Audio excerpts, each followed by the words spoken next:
Hello everyone, welcome back to your own channel. आज हम करने जा रहे हैं आपकी worksheet number 62 subject science class 9th, हमारी डेट 5 जनवरी के लिए। तो चलिए स्टार्ट करते हैं। आज की वर्कशीट में हम जो हमारे चैप्टर पढ़ रहे थे ग्रेविटेशन, उसके अंदर जी और जी, स्मॉल कैपिटल जी और स्मॉल जी, मतलब कैपिटल जी क्या होता है, इनके बीच का जो डिफरेंस है वो पढ़ लेते हैं। पूरी वर्कशीट में हमें यही पढ़ना है।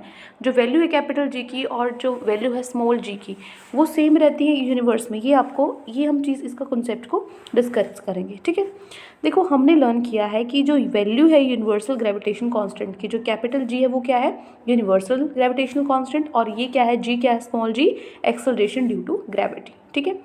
तो जो जी है कांस्टेंट, ग्रेविटेशनल कांस्टेंट है जो, वो सेम रहता है यूनिवर्स में, थ्रू आउट द यूनिवर्स। लेकिन बट जो अर्थ है वो एक परफेक्ट स्फीयर नहीं है, प्रॉपर्ली वो स्फीयर नहीं है, जिसकी वजह से जो वैल्यू ऑफ एक्सेलरेशन है ड्यू टू ग्रेविटी, जो जी की वैल्यू है वो क्या होती है, ग्रेटर होती है पोल्स पे देन द इक्वेटर। ये हमने कल भी पढ़ा था ना कि ये जो चीज़ होती है ये क्या होती है, ये कम होती है, ये डिस्टेंस कम होता है, तो यहाँ पे जी की वैल्यू ज़्यादा होगी, ठीक है, क्योंकि जो जी है वो इन्वर्सली प्रोपोर्शनल होता है डिस्टेंस से, ठीक है।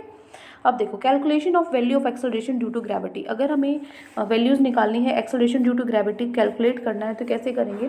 If m is equal to mass of earth, capital m को हमने मान लिया मास, अर्थ का मास है, और स्मॉल m मान लिया कोई भी ऑब्जेक्ट है उसका मास है, ठीक है।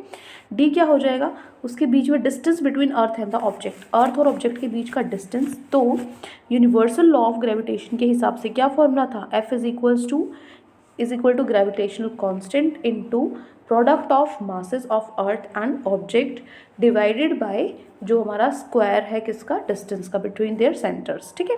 सो किसी भी ऑब्जेक्ट के लिए जो अर्थ पर है या अर्थ के सरफेस के पास है, वहाँ पे जो डिस्टेंस d है वो किसकी इक्वल होगा, रेडियस की इक्वल होगा, r की इक्वल होगा। तो एक्सेलरेशन ड्यू टू ग्रेविटी किसकी इक्वल होगा, ये हमने कल पढ़ा था। जो हमारा एक्सेलरेशन ड्यू टू ग्रेविटी है g है, वो किसके इक्वल था, g हमारा इक्वल था capital G into M by R square, right. So putting the following values in equation 1, इन वैल्यूज़ को इक्वेशन 1 में पुट करने पर, ठीक है, क्या करेंगे, ग्रेविटेशनल कांस्टेंट जो G है, इसको हम किसकी क्या होती है इसकी value 6.7 into 10⁻11 newton metre square पर kg स्क्वायर, यही होती है ग्रेविटेशनल कांस्टेंट की वैल्यू। और मास ऑफ अर्थ क्या होता है, अर्थ का मास हमें पता है क्या होता है, 6 इंटू 10⁻24 kg, ठीक है। रेडियस ऑफ अर्थ का रेडियस क्या होता है, 6.4 इंटू 10⁻6 मीटर। ये तीनों वैल्यूज आपको लर्न होनी चाहिए, ठीक है ना, बेसिक है ये बिल्कुल। तो यहाँ से अब जो हमारे पास फॉर्मूला था, ये इसके अंदर इन सारी वैल्यूज़ को पुट करेंगे। सो पुटिंग दिस वैल्यू क्या करेंगे, जी की value 6.7 into 10⁻11 newton metre square पर kg स्क्वायर। उसके बाद m की कैपिटल क्या होगा, 6 इंटू 10⁻24 kg, और r की वैल्यू का क्या होगी, आपकी रेडियस कितनी होती है, 6.4 इंटू 10⁻6 मीटर का होल स्क्वायर। तो यहाँ से जब आप इसको सोल्व करोगे तो जो acceleration due to gravitational force है, या फिर आप बोल सकते हो एक्सेलरेशन ड्यू टू ग्रेविटी है, वो कितना आएगा आपका 9.8 मीटर पर सेकेंड स्क्वायर, ये आपकी वैल्यू आएगी, ठीक है। तो जो वैल्यू है एक्सेलरेशन ड्यू टू ग्रेविटी की अर्थ पे क्या होती है, 9.8 मीटर पर सेकेंड स्क्वायर। अब जो भी आपके फॉर्मूले हैं, जो आपके न्यूमेरिकल्स हैं, उसमें जब आप वैल्यू पुट करोगे, जो जी की वैल्यू होगी वो ऑटोमेटिकली आप क्वेश्चन में नहीं भी गिवन होगी, तो आप यही पुट करोगे 9.8 मीटर पर सेकेंड स्क्वायर, ठीक है। आगे मूव करें। Next, difference between capital G and small g, difference बताना है। तो देखो, जो ग्रेविटेशनल कांस्टेंट है कैपिटल जी है, वो उसकी वैल्यू क्या होती है, अभी हमने कर चुके हैं, हम 6.67 टू 10⁻11 न्यूटन मीटर स्क्वायर पर kg स्क्वायर। और एक्सेलरेशन ड्यू टू ग्रेविटी क्या होती है, the value of g is 9.8 metre पर सेकेंड स्क्वायर, ठीक है। So acceleration due to gravity हो गया और ग्रेविटेशनल कांस्टेंट हो गया। नेक्स्ट है जी, क्या है, एक स्केलर क्वांटिटी है, कोई डायरेक्शन नहीं होती, लेकिन जो एक्सेलरेशन ड्यू टू ग्रेविटी वो वेक्टर क्वांटिटी है, डायरेक्शन भी होती है, मैग्नीट्यूड भी होता है, ठीक है।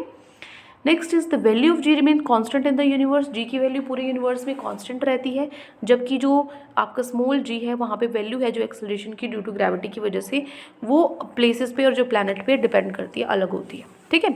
नेक्स्ट है gravitational constant is denoted by G, जो ग्रेविटेशनल कांस्टेंट है उसको हम कैपिटल जी से डिनोट करते हैं, और एक्सेलरेशन ड्यू टू ग्रेविटी को हम स्मॉल जी से डिनोट करते हैं। उसके बाद है fifth, independent of the distance between the masses, जो जी है कैपिटल जी है वो कांस्टेंट है, एक यूनिवर्सल यूनिवर्सल कांस्टेंट है तो वो डिपेंड नहीं करता किसी भी चीज़ पे। तो ये इंडिपेंडेंट होता है किस पे, डिस्टेंस बिटवीन मासेस, जो भी जो आपकी जो दो आपने ऑब्जेक्ट्स लिए उनके बीच का जो डिस्टेंस है उस पर ये डिपेंड नहीं करता। लेकिन जो एक्सेलरेशन ड्यू टू ग्रेविटी है वो क्या होती है, इन्वर्सली प्रोपोर्शनल होती है डी के, तो वो डिस्टेंस बिटवीन मासेस के ऊपर डिपेंड करती है। ठीक है, तो ये डिफरेंस था कैपिटल जी और स्मॉल जी में। Now moving to our question answers, तो 4 क्वेश्चंस आज हमें वर्कशीट में गिवन है, 1 बाय 1 सभी को सॉल्व करते हैं। फर्स्ट क्वेश्चन है आपका, what does g and G represent and what are their SI units. G और जी क्या रिप्रेजेंट करते हैं और उनकी एसआई यूनिट क्या है। तो देखो जो कैपिटल जी है वो रिप्रेजेंट करता है यूनिवर्सल ग्रेविटेशनल कांस्टेंट, और एसआई यूनिट क्या है इसकी, न्यूटन मीटर स्क्वायर पर केजी स्क्वायर। और जो स्मॉल जी है वो रिप्रेजेंट करता है एक्सेलरेशन ड्यू टू ग्रेविटी, और इसकी एसआई यूनिट क्या है, मीटर पर सेकेंड स्क्वायर। ठीक है, ये हो गया क्वेश्चन नंबर 1। नाउ नेक्स्ट है question number 2, difference between capital G and small g. Capital G और स्मॉल जी के बीच में डिफरेंस बताना है। तो डिफरेंस क्या होगा कैपिटल जी और स्मॉल जी में, जो कैपिटल जी है ग्रेविटेशनल कांस्टेंट और एक्सेलरेशन ड्यू टू ग्रेविटी है आपका स्मॉल जी। तो जो जी की वैल्यू है, जो वैल्यू है जी की वो कितनी है, 6.67 इंटू 10⁻11 न्यूटन मीटर स्क्वायर पर केजी स्क्वायर, जबकि स्मॉल जी की वैल्यू कितनी है 9.8 मीटर पर सेकेंड स्क्वायर। ठीक है, जो कैपिटल जी है ये एक स्केलर क्वांटिटी है और स्मॉल जी एक वेक्टर क्वांटिटी है। थर्ड जो वैल्यू है जी की वो कांस्टेंट है यूनिवर्स में, जबकि जो value acceleration due to gravity की वो प्लैनेट पे और प्लेसेस पे अलग अलग है। नेक्स्ट जो ग्रेविटेशनल कांस्टेंट है वो जी से डिनोट उसको हम करते हैं, और जो एक्सेलरेशन ड्यू टू ग्रेविटी है उसको स्मॉल जी से डिनोट करते हैं। कैपिटल जी है जो ग्रेविटेशनल कांस्टेंट है वो इंडिपेंडेंट होता है डिस्टेंस बिटवीन द मासेस, दो ऑब्जेक्ट के बीच में जो डिस्टेंस होता है उस पर डिपेंड नहीं करता। लेकिन जो एक्सेलरेशन ड्यू टू ग्रेविटी है वो दो ऑब्जेक्ट्स के बीच के डिस्टेंस पे डिपेंड करती है, वो उसकी इन्वर्सली प्रोपोर्शनल होती है। ठीक है, so this is your question number 2 जिसमें आपको डिफरेंस बताना था जी की वैल्यूज़ में। ठीक है ना, यहाँ से आप कर सकते हो, 1 मिनट, ये है, ये आपका क्वेश्चन नंबर, 1 मिनट, ये आपका क्वेश्चन नंबर 2। क्लियर। नेक्स्ट है क्वेश्चन नंबर 3। थर्ड क्वेश्चन में, an object is placed near the earth, if the distance between the object and the earth is increase too much, how will it effect the value of g. कोई object है वो अर्थ के near रखी है, ठीक है, अर्थ के नियर रखी है, ये आपका फॉर्मूला होता है। ठीक है, अर्थ के नियर रखिए तो आर स्क्वायर हो जाएगा।